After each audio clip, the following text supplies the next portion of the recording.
Franti, expulsado de la escuela sábado 21. Solo uno podía reírse mientras De Rosso recitaba los funerales del rey, y Franti se rió. Lo aborrezco. Es un malvado. Cuando viene un padre a la escuela a reñir a su hijo delante de todos, él goza. Cuando alguien llora, ríe. Tiembla ante Garrón y pega al albañilito porque es pequeño. Atormenta a Crossi porque tiene el brazo inmóvil. Se burla de Precusa, a quien todos respetan, y se ríe hasta de Roberto, el de la clase segunda, que anda con muletas por haber salvado a un niño. Provoca a todos los que son más débiles que él, y cuando pega se enfurece y procura hacer daño. Hay algo que infunde repugnancia en aquella frente baja, en aquellos ojos torvos que tiene ocultos bajo la visera de su gorra de hule.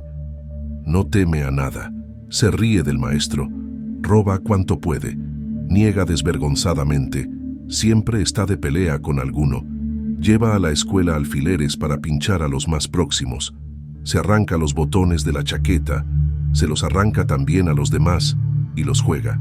Y la cartera, los cuadernos, los libros, todo lo tiene deslucido, destrozado, sucio, la regla dentellada, la pluma consumida, las uñas roídas, los vestidos llenos de manchas y de roturas que se hace en las riñas.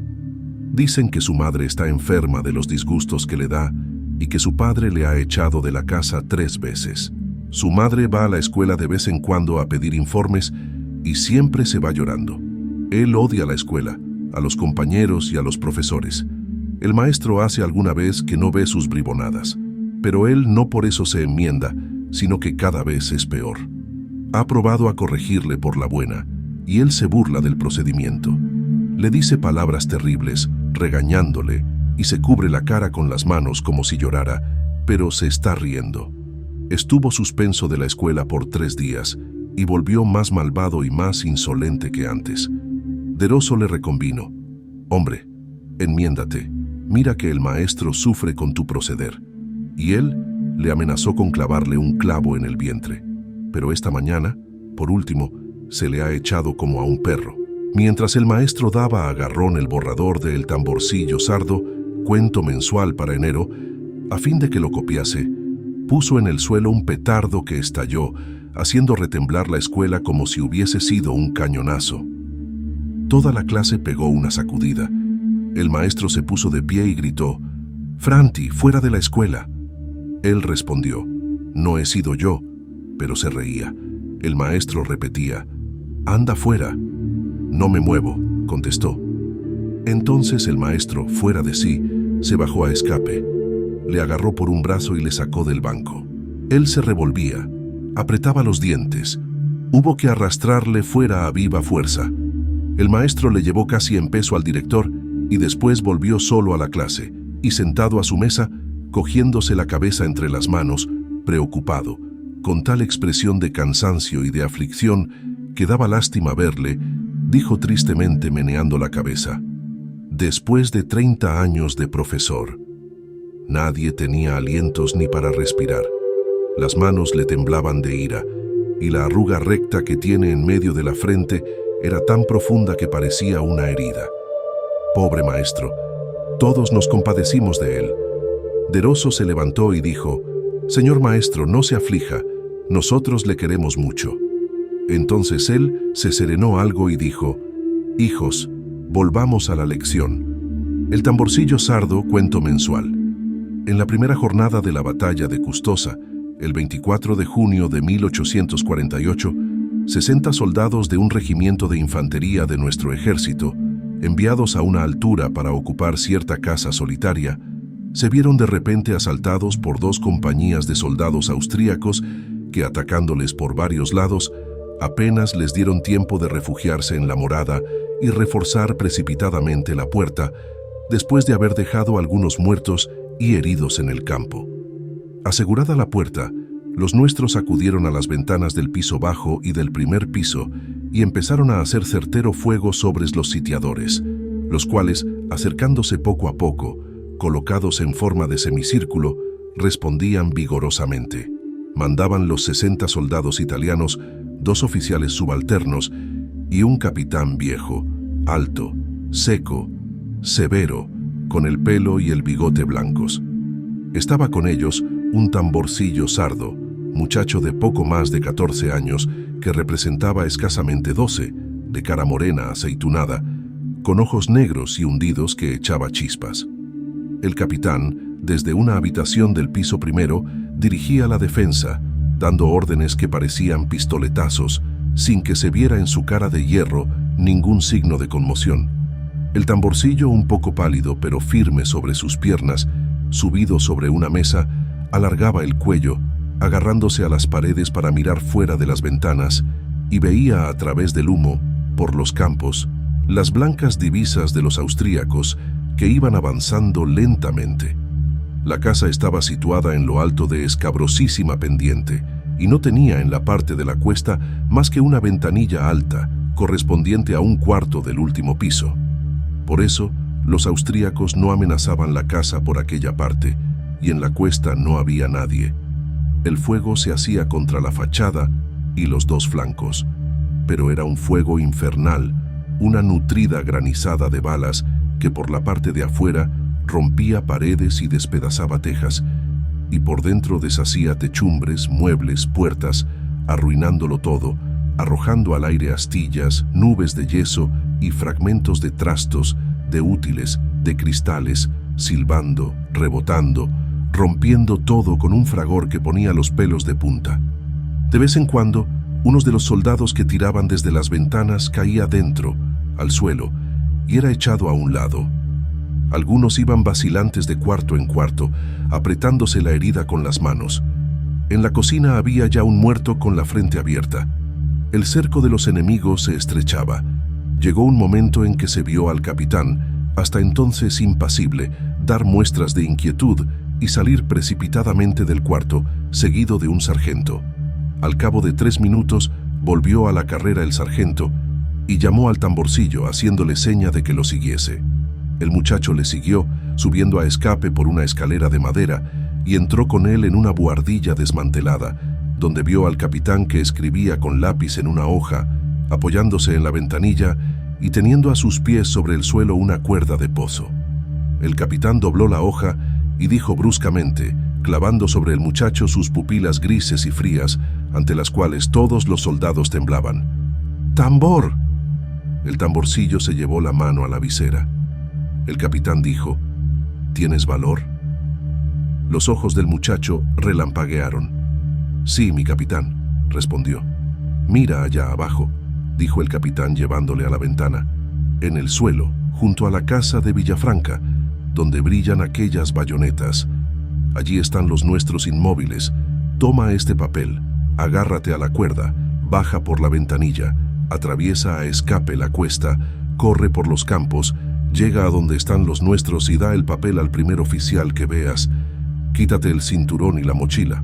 El tamborcillo se quitó el cinturón y la mochila y se colocó el papel en el bolsillo del pecho. El sargento echó fuera la cuerda y agarró con las 2 manos uno de los extremos. El capitán ayudó al muchacho a saltar por la ventana, vuelto de espaldas al campo. «Ten cuidado», le dijo. «La salvación del destacamento está en tu valor y en tus piernas». «Confíe usted en mí, mi capitán», dijo el tamborcillo saliéndose fuera. «Agáchate al bajar», dijo aún el capitán, agarrando la cuerda a la vez que el sargento. «No tenga usted cuidado. Dios te ayude». A los pocos momentos el tamborcillo estaba en el suelo. El sargento tiró de la cuerda para arriba y desapareció. El capitán se asomó precipitadamente a la ventanilla y vio al muchacho que corría por la cuesta abajo.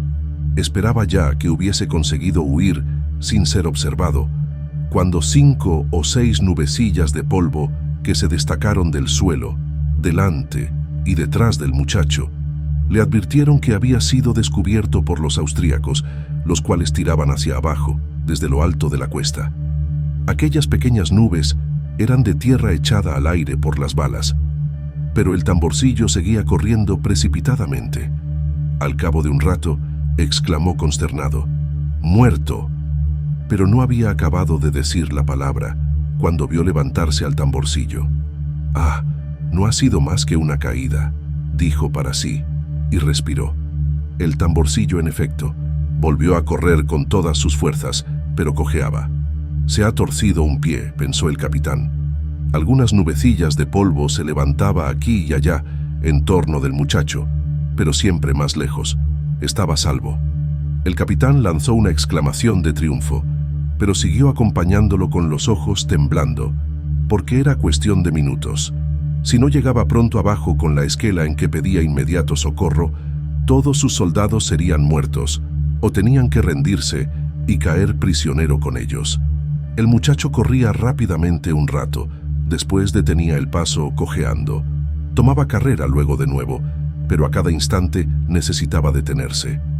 «Quizá ha sido una contusión en el pie por una bala», pensó el capitán, y observaba temblando todos sus movimientos. Y excitado, le hablaba como si pudiese oírlo. Medía incesantemente con la vista el espacio que mediaba entre el muchacho que corría y el círculo de armas que veía allá lejos, en la llanura, en medio de los campos de trigo, dorados por el sol. Entretanto oía el silbido y el estruendo de las balas en las habitaciones de abajo, las voces de mando y los gritos de rabia de los oficiales y sargentos, los agudos lamentos de los heridos y el ruido de los muebles que se rompían y del yeso que se desmoronaba. «¡Ánimo! ¡Valor!», gritaba, siguiendo con la mirada al tamborcillo que se alejaba. «¡Adelante! ¡Corre! ¡Se para! ¡Maldición! ¡Ah! Vuelve a emprender la marcha». Un oficial sube anhelante a decirle que los enemigos, sin interrumpir el fuego, ondean un pañuelo blanco para intimar la rendición.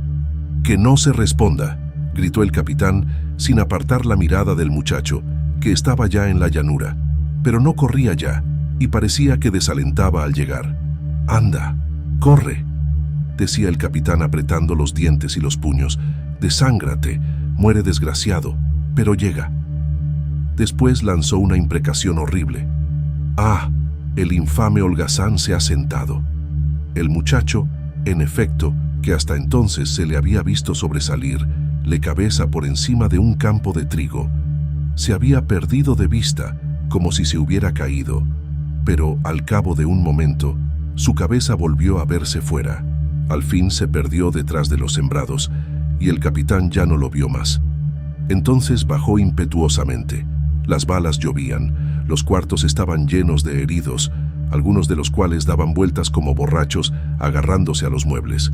Las paredes y el suelo estaban teñidos de sangre. Los cadáveres yacían en los umbrales de las puertas. El teniente tenía el brazo derecho destrozado por una bala. El humo y la pólvora lo envolvían todo. «¡Ánimo!», gritó el capitán. «Firmes en sus puestos. Van a venir socorros, un poco de valor aún». Los austríacos se habían acercado más. Se veían ya entre el humo sus caras descompuestas. Se oía, entre el estrépito de los tiros, su gritería salvaje que insultaba, intimaba la rendición y amenazaba con el degüello. Algún soldado aterrorizado se retiraba detrás de las ventanas y los sargentos lo empujaban hacia adelante. Pero el fuego de los sitiados aflojaba. El desaliento se veía en todos los rostros. No era ya posible llevar más allá la resistencia. Llegó un momento en que el ataque de los austríacos se hizo más sensible, y una voz de trueno gritó, primero en alemán, en italiano después: «¡Rendíos!». «¡No!», gritó el capitán desde una ventana, y el fuego volvió a empezar más rabioso por ambas partes. Cayeron otros soldados. Ya había más de una ventana sin defensores. El momento fatal era inminente. El capitán gritaba con voz que se le ahogaba en la garganta: «¡No vienen! ¡No vienen!», y corría furioso de un lado a otro, arqueando el sable con su mano convulsa, resuelto a morir. Entonces un sargento, bajando de la buhardilla, gritó con voz estentórea: «¡Ya llegan! ¡Ya llegan!», repitió con un grito de alegría el capitán. Al oír aquellos gritos, todos, sanos, heridos, sargentos, oficiales, se asomaron a las ventanas y la resistencia se redobló ferozmente otra vez. De allí a pocos instantes se notó una especie de vacilación y un principio de desorden entre los enemigos. De pronto, muy deprisa, el capitán reunió algunos soldados en el piso bajo para contener el ímpetu de fuera, con bayoneta calada. Después volvió arriba.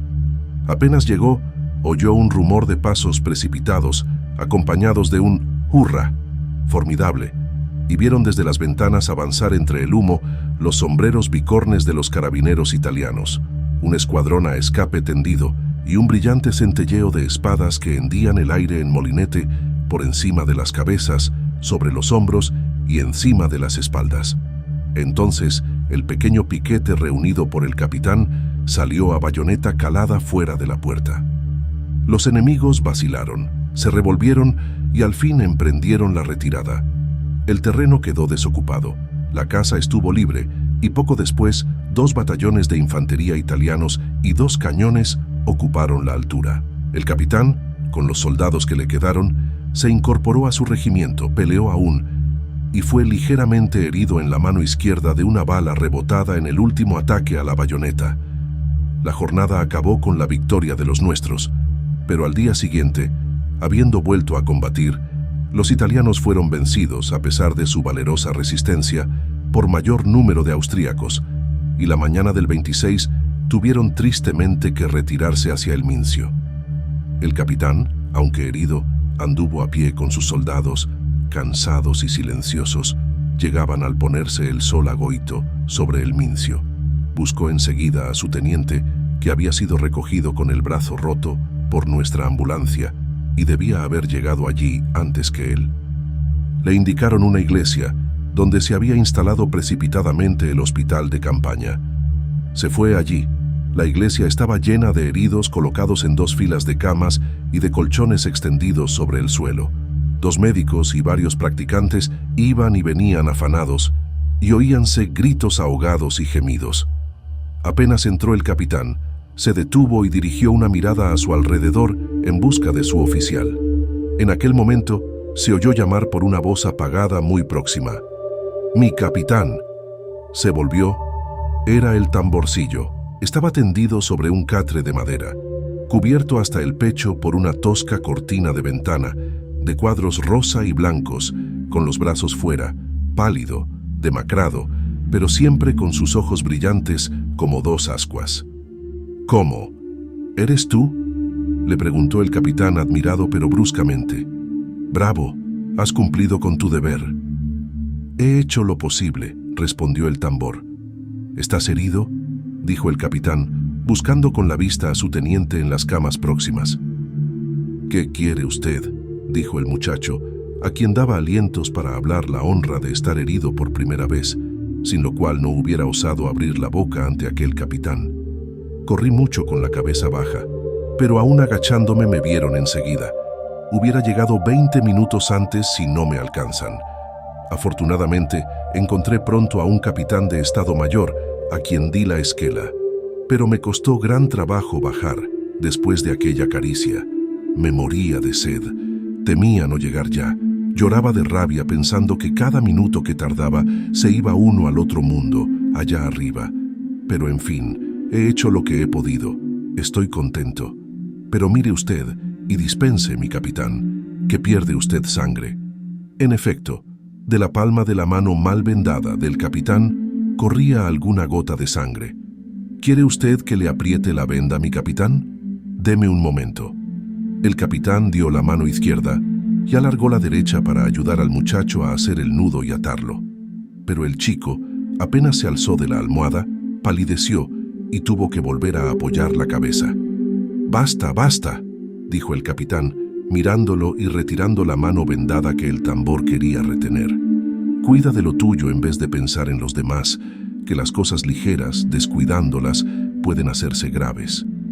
El tamborcillo movió la cabeza. «Pero tú», le dijo el capitán mirándole atentamente, «debes haber perdido mucha sangre para estar tan débil». «¿Perdido mucha sangre?», respondió el muchacho sonriendo. «Algo más que sangre. Mire». Y se echó abajo la colcha. El capitán se echó atrás horrorizado. El muchacho no tenía más que una pierna. La pierna izquierda se la habían amputado por encima de la rodilla. El muñón estaba vendado con paños ensangrentados. En aquel momento pasó un médico militar, pequeño y gordo, en mangas de camisa. «Ah, mi capitán», dijo rápidamente señalando al tamborcillo. «He aquí un caso desgraciado. Esa pierna se habría salvado con nada si él no la hubiese forzado de aquella mala manera. Maldita inflamación. Fue necesario cortar así, pero es un valiente, se lo aseguro. No ha derramado una lágrima, ni se le ha oído un grito. Estaba yo orgulloso al operarlo de que fuese un muchacho italiano. Palabra de honor. Es de buena raza, a fe mía, y siguió su camino. El capitán arrugó sus grandes cejas blancas y miró fijamente al tamborcillo, subiéndole la colcha. Después, lentamente, casi sin darse cuenta de ello, y mirándole siempre, levantó la mano hasta la cabeza y se quitó el kepí. «¡Mi capitán!», exclamó el muchacho admirado. «¿Qué hace mi capitán?». «Por mí». Y entonces, aquel tosco soldado, que no había dicho nunca una palabra suave a un inferior suyo, respondió con voz dulce y extremadamente cariñosa: «Yo no soy más que un capitán. Tú eres un héroe». Después se arrojó con los brazos abiertos sobre el tamborcillo y le besó 3 veces en el corazón.